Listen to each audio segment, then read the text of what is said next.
ગોપાળાનંદ સ્વામી અવારનવાર મેંગણી દરબાર માનસિંહજી બાપુના દરબારમાં પધારતા.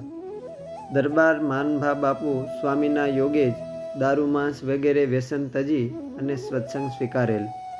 ગોપાળાનંદ સ્વામીના આશીર્વાદે તેઓ માનભા મેંગણીના માનભા બાપુ એવા નામે પ્રસિદ્ધ થયા હતા. એમના દીકરા અમરસિંહજી કે જેમને શ્રીહરિ યુવાન વયે અક્ષરધામમાં તેડી ગયા. એમના બંને દીકરાઓ માનસિંહજી અને મેરુભા, અને એ મેરુભાના 5 દીકરા થયા. એમાંના એક ભીમસિંહજી નામે હતા. બાલમુકુદાસ સ્વામી મંડળ સહિત મેંગણી પધાર્યા. ભીમસિંહજી મંદિરે સંતો આવ્યા જાણીને દોડતા દર્શને આવ્યા. ઠાકોરજીને દંડવટ પ્રણામ કરીને બાલમુકુદાસ સ્વામીને દંડવટ પ્રણામ કર્યા. મહાપ્રતાપી અને વચનસિદ્ધ એવા સ્વામીએ કુંવર માનસિંહજીની માથે હાથ મૂક્યા અને એમના સન્મુખ દ્રષ્ટિ કરીને એમના ભાલમાં જોઈને ભવિષ્ય પારખીને પૂછ્યું કે દરબાર સાધુ થવું છે? ત્યારે પૂર્વજન્મના યોગ ભ્રષ્ટ એવા ભીમસિંહજીએ કહ્યું કે ગુરુદેવ મારે સાધુ થવું છે. સ્વામી કહે તો ચાલો અમારી સાથે સાધુ થવા, તમારા પિતાજીની આજ્ઞા લઈ આવો. કિશોર વયના ભીમસિંહજી તો તુરત પિતાજી પાસે ગયા અને કહ્યું કે મને રજા આપો, મારે સાધુ થવું છે, બાલમુકુદાસ સ્વામીના ચરણે જ રહેવું છે. આ સાંભળતા કલ્યાણસિંહ બાપુ ખૂબ સારા હરિભક્ત હતા ને સ્વામી પ્રત્યે પણ હેત હતું, પરંતુ પોતાના દીકરાને સાધુ થવા સારું રજા આપતા મન અચકાયું ને કહ્યું કે બેટા હજુ તમે નાના છો, મોટા થઈને સાધુ થજો, એમ કહીને વાતને ટાળી નાખી. ભીમસિંહજી મંદિરે આવ્યા. સ્વામીને કહ્યું કે સ્વામી મારા બાપુ રજા આપતા નથી. બાલમુકુદાસ સ્વામી બોલ્યા કે જેવી મહારાજની મરજી. સ્વામી થોડા દિવસ રોકાઈ અને બીજે ગામ વિચરણમાં ગયા. થોડો સમય વીતે. ભીમસિંહજીને બહુ તાવ આવ્યો. તાવના રોગની બીમારી અસાધ્ય રોગની જેમ અનેક દવાઓ ઔષધ ઉપચાર કરવા છતાંય સારું ન થયું. સારો પરિવાર એમના ખાટલે સેવા શુશ્રૂષા કરવા છતાંય કુંવર ભીમસિંહજી સાજા ન થયા.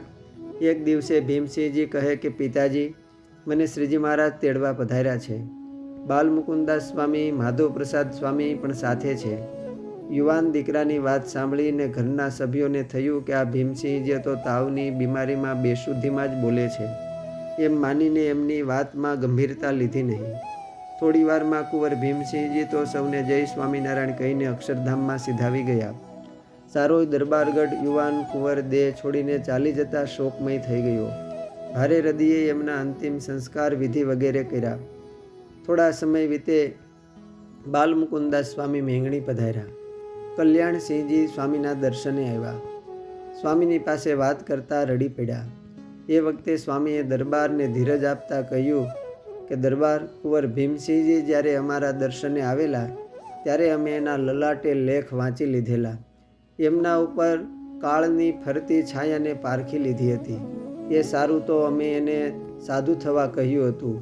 જો એ કુંવર સાધુ થયા હોત તો એની આવરદા શ્રીજી મહારાજે વધારી દીધી હોત, પણ તમે પુત્ર મોહમાં અમારી વાતનો મર્મ સમજી શક્યા નહીં. હશે જેવી શ્રીહરિની મરજી. તમારા દીકરા શ્રીહરિના ધામમાં ગયા છે. શ્રીજી મહારાજના સુખે સુખી થયા છે, માટે હવે લૌકિક શોક કરશો નહીં. આમ સ્વામીએ દરબાર કલ્યાણસિંહજીને સાંત્વના આપી. થોડા દિવસ બાલમુકુદાસ સ્વામી અને માધવપ્રસાદદાસ સ્વામી સત્સંગ કથા વાર્તા કરીને વિચરણ કરતા થકા જૂનાગઢ પધાર્યા.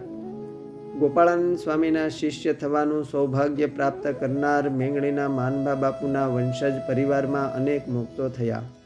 નામદાર દરબાર અર્જુનસિંહજી પણ આ પરિવારમાં થયા, જેઓ એક સમયે વડોદરા શહેરમાં કલેક્ટર તરીકે ફરજ બજાવતા હતા. રસ્તે પસાર થતી વખતે ગુરુદેવ શાસ્ત્રી શ્રી ધર્મજીવનદાસજી સ્વામીને ગાડીમાં પસાર થતા જોયા અને તુરત જ પોતાનો માન મર્તપો વગેરે છોડીને શહેરની બજારમાં સ્વામીને દંડવટ કરવા લાગેલા. તેઓ આવા સંતો પ્રત્યે નિર્માની હતા. કુંવર પ્રદ્યુમ્નસિંહજી કે જેઓ એ સમયે ઇંગ્લેન્ડમાં ભણેલા અને IAS ઓફિસર થયેલા, ગુજરાત રાજ્યના મુખ્ય સચિવ તરીકે સેવાઓ આપેલી. જ્યારે 1948માં શ્રી સ્વામિનારાયણ ગુરુકુળ રાજકોટની સ્થાપના થઈ ત્યારે શાસ્ત્રીજી મહારાજે ભૂમિપૂજન કુંવર પ્રદ્યુમ્નસિંહજીના હસ્તે કરાવેલ. તેમજ ભૂપેન્દ્ર રોડ પર શ્રી સ્વામિનારાયણ મંદિરનું ખાતમુહૂર્ત પણ પ્રદ્યુમ્નસિંહજીના હસ્તે થયેલું. ગુરુદેવ ગોપાળાનંદ સ્વામીનો કૃપાપાત્ર આ પરિવાર આજ સુધી સત્સંગમાં એવો જ જળવાઈ રહ્યો છે. અસ્તુ. જય સ્વામિનારાયણ. સદ્ગુરુ બાલમુકુદાસ સ્વામીના જીવન પ્રસંગમાંથી.